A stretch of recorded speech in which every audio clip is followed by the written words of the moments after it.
Hi viewers, welcome to our channel. நாம தமிழுக்கு new and old புக்குக்கு லைன் பை லைன் கொஸ்டின்ஸ்க்கான வீடியோஸ் பார்த்துக்கிட்டு இருக்கோம் இல்லையா. அந்த வகையில் இன்னைக்கு என்ன பார்க்க போகிறோம் அப்படின்னா 6ஆம் வகுப்பு பழைய புத்தகம் 3ஆம் பருவத்துக்கான லைன் பை லைன் கொஸ்டின்ஸ்க்கான வீடியோ தான் பார்க்க போகிறோம். ஸ்டில் நாம் பார்த்தீங்கன்னா டேர்ம் 1 அண்ட் டேர்ம் 2க்கான லைன் பை லைன் கொஸ்டின்ஸ்க்கான வீடியோஸ் போட்டாச்சு. அதை நீங்கள் பார்க்காத இருக்கீங்க அப்படின்னு அதுக்கான லிங்க் டிஸ்கிரிப்ஷனில் இருக்கும், பார்க்காத இருக்கவங்க பார்த்துக்கோங்க, ஓகேவா. அதே போல் ஒரு இன்ஃபர்மேஷன் என்ன அப்படின்னா குரூப் 4க்கான ஃப்ரீ டெஸ்ட் பேட்ச் போய்கிட்டு இருக்கு. அதுக்கான டெலிகிராம் சேனல் லிங்க்குமே டிஸ்கிரிப்ஷனில் இருக்கும். ஸோ ஜாயின் ஆகாத இருக்கவங்க ஃபாஸ்ட்டாக ஜாயின் ஆகிக்கோங்க, ஓகேவா. இதே போல் நியூ புக்குக்குமே இயல் வைஸாக லைன் பை லைன் கொஸ்டின்ஸ்க்கான வீடியோஸ் தமிழில் போய்கிட்டு இருக்கு. அதே போல் சயின்ஸ் அண்ட் சோசியல் சயின்ஸ்க்குமே லைன் பை லைன் கொஸ்டின்ஸ்க்கான வீடியோ டேர்ம் வைஸாக போய்கிட்டு இருக்கு. அதுக்கான பிளேலிஸ்ட் லிங்க்கையும் நான் டிஸ்கிரிப்ஷனில் கொடுத்துட்றேன், பார்க்காத இருக்கவங்க பார்த்துக்கோங்க. அதே போல் மேக்ஸ்க்கான ஷார்ட்கட்ஸ் வீடியோவுமே டாபிக் வைஸாக போய்கிட்டு இருக்கு. அதுக்கான பிளேலிஸ்ட் லிங்க் டிஸ்கிரிப்ஷனில் கொடுக்குறேன். நீங்கள் இப்போ தான் நியூவாக நம்ம சேனலை பார்க்குறீங்க அப்படின்னா அதை எல்லாமே பார்த்துட்டு சப்ஸ்கிரைப் பண்ணாத இருந்தீங்க அப்படின்னா சப்ஸ்கிரைப் பண்ணி வச்சுக்கோங்க, ஓகேவா. வீடியோக்குள்ளே போகலாம். 3ஆம் பருவத்தில் இயல் 1ல் என்னென்ன பாடங்கள் இருக்குது அப்படின்னா செய்யும் தொழிலே தெய்வம், கல்லிலே கலைவண்ணம், சாதனை பெண்மணி மேரி கியூரி. இந்த செய்யும் தொழிலே தெய்வம் இதோட ஆசிரியர் யார் அப்படின்னா பட்டுக்கோட்டை கல்யாண சுந்தரம். இப்போ இயல் 1க்கான லைன் பை லைன் கொஸ்டின்ஸ் பார்க்கலாம். ஃபர்ஸ்ட் பொருள் தருக. ஈரம் என்பதன் பொருள் விடை அன்பு. அலையி என்பதன் பொருள் கலந்து. அமர் என்பதன் பொருள் விருப்பம். துவாமை என்பதன் பொருள் வறுமை. மறுமை என்பதன் பொருள் மறுபிறவி. வன்சொல் என்பதன் பொருள் கடுஞ்சொல். பயக்கும் என்பதன் பொருள் கொடுக்கும். இதுவே இன்சொல் அப்படின்னு கேட்டிருந்தாங்கன்னா இனிமையான சொல். அடுத்து செய்யும் தொழிலே தெய்வம் என்ற தலைப்பில் பாடல் இயற்றியவர் விடை பட்டுக்கோட்டை கல்யாண சுந்தரம். மக்கள் கவிஞர் என்று அழைக்கப்படுபவர் பட்டுக்கோட்டை கல்யாண சுந்தரம். உழைக்கும் மக்களின் துயரங்களையும் பொது உடைமை சிந்தனைகளையும் தம்முடைய பாடல் வழி பரவலாக்கியவர் விடை பட்டுக்கோட்டை கல்யாண சுந்தரம். ஐராவதி சுவரர் கோவில் கல்லில் செதுக்கிய சிற்பம் ஒன்றின் வலப்பக்கத்திலிருந்து பார்த்தால் யானை உருவம் அப்படியே தெரியுமா? அடுத்து கும்பகோணத்தின் தென்புறம் உள்ளது, எங்க இருக்கு அப்படின்னா அரிசிலாறு. அடுத்து ஐராவதி சுவரர் கோயிலை கட்டியவர் விடை 2ஆம் ராசராச சோழன். ஐராவதி சுவரர் கோவில் உள்ள இடம் விடை தாராசுரம். முப்புறம் எரித்தவன் என்று அழைக்கப்படுபவன் விடை திரிபுராந்தகன். 63 நாயன்மார்களின் கதைகளை கூறும் கல்வெட்டு எழுத்து தலைப்புகளுடன் கூடிய புலைப்பு சிற்பங்கள் உள்ள இடம் விடை ஐராவதி சுவரர் கோவில். கலைகளின் புகலிடம் என்று அழைக்கப்படுவது விடை ஐராவதி சுவரர் கோவில். சமணர் கோவில் உள்ள இடம் விடை தீபங்குடி. நோபல் பரிசு பெற்ற முதல் பெண்மணி விடை மேரி கியூரி. மேரி கியூரி வேதியியலுக்கான நோபல் பரிசு வாங்கிய ஆண்டு விடை 1911. அடுத்து இயல் 2க்கான கொஸ்டின்ஸ் பார்க்கலாம். இதுல தனிப்பாடல் நாடும் நகரமும் இந்த பாடங்கள் இருக்கு. இதுக்கான லைன் பை லைன் கொஸ்டின்ஸ் பாருங்க. உழவர் ஏரடிக்கும் சிறுகோலே அரசரது செங்கோலை நடத்தும் கோல் என்றவர் விடை கம்பர். இது யாருடைய கூற்று அப்படின்னா கம்பர். உழவர் ஏரடிக்கும் சிறுகோலே அரசரது செங்கோல் என்பது யாருடைய கூற்று அப்படின்னா கம்பர். உழவுக்கும் தொழிலுக்கும் வந்தனை செய்வோம் என்று கூறியவர் விடை பாரதியார். இந்த கூற்றுலாம் நல்லா பார்த்துக்கோங்க, ரொம்ப ரொம்ப முக்கியம்.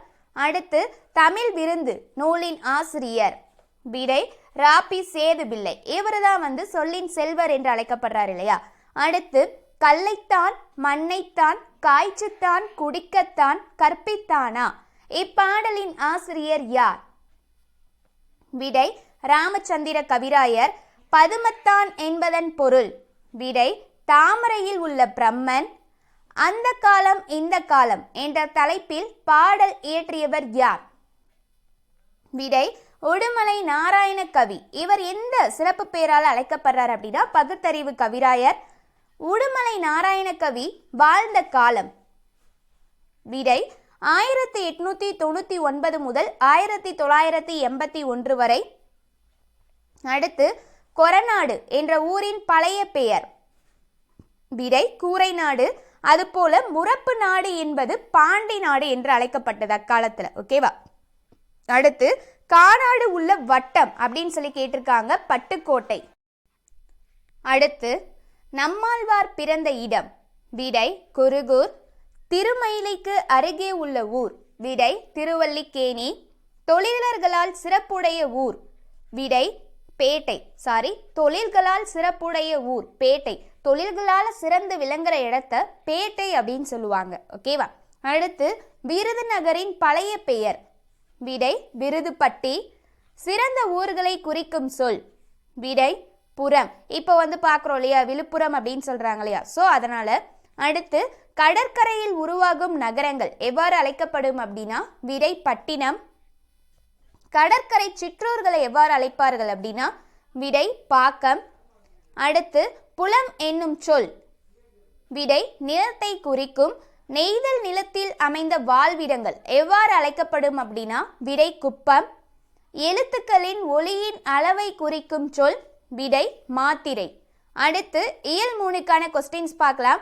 இதில் பார்த்தீங்கன்னா குற்றால குறவஞ்சி மட்டும் தான் இருக்குது. இதை மட்டும் நம்ம படித்தா போதும். இதோட ஆசிரியர் திரிக்கூட ராசப்ப கவிராயர். ஓகேவா? இவரை நீங்கள் நியூ புக்லேயே படிச்சிருப்பீங்க. இவருக்கு ஒரே ஒரு லைன், ஃபேமஸான லைன் என்ன அப்படின்னா வானரங்கள் கனி கொடுத்து மந்தியோடு கொஞ்சம். ஓகேவா? இந்த கெஞ்சும் கொஞ்சம் இதெல்லாம் வந்துச்சுன்னா அது திரிக்கூட ராசப்ப கவிராயரோட வரிகளாக தான் மேக்சிமம் இருக்கும். ஓகேவா? ஓகே. குற்றால குறவஞ்சியின் ஆசிரியர் விடை திரிக்கூட ராசப்ப கவிராயர். வானரங்கள் கனி கொடுத்து மந்தியோடு கொஞ்சும் என்னும் பாடலின் ஆசிரியர் விடை திரிக்கூட ராசப்ப கவிராயர். வானரங்கள் என்பதன் பொருள் விடை குரங்குகள். மந்தி என்பதன் பொருள் விடை பெண் குரங்கு. வான் கவிகள் என்பதன் பொருள் விடை தேவர்கள். வான்வழியே நினைத்த இடத்துக்கு செல்லும் சித்தர் யார் விடை கமன சித்தர். இதுவே பெண்களை பழித்து பேசாதே என்று கூறிய சித்தர் யார்? Very very important question. அதுக்கான ஆன்சரை நீங்க தான் கமெண்ட் செக்ஷன்ல சொல்றீங்க. ஓகேவா? அடுத்து மின்னார் என்பதன் பொருள் பெண்கள். மரபும் பழைய குடையும் என்ற தலைப்பில் பாடல் இயற்றியவர் யார்? விடை அழகிய சொக்கநாத புலவர். ஒரு சொல்லோ தொடரோ இரு பொருள் தருமாறு பாடுவது விடை ஸ்லேடை. ஸ்லேடை என்பது இரட்டுற மொழிதல். ஓகேவா?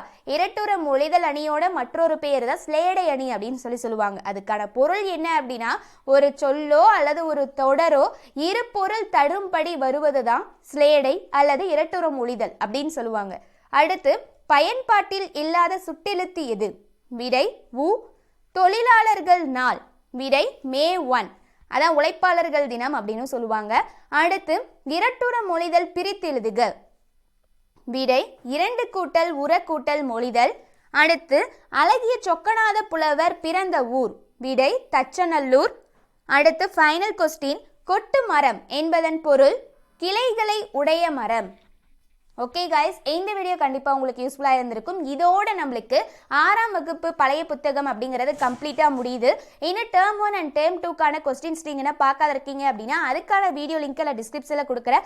அதை பார்த்துட்டு இதை பாருங்கள். ஓகேவா? அதே போல் பிளேலிஸ்ட்டில் போய் செக் பண்ணி பாருங்கள் என்னென்ன வீடியோஸ் இருக்குது அப்படின்னு சொல்லிட்டு செக் பண்ணால் தான் உங்களுக்கு என்னென்ன வீடியோஸ் இருக்குது அப்படிங்கிறதும் நல்லா தெரிய வரும். அதே போல் மேக்ஸ்க்குமே டாபிக் வைஸான ஷார்ட்கட்ஸ் வீடியோஸ் போய்கிட்டு இருக்கு.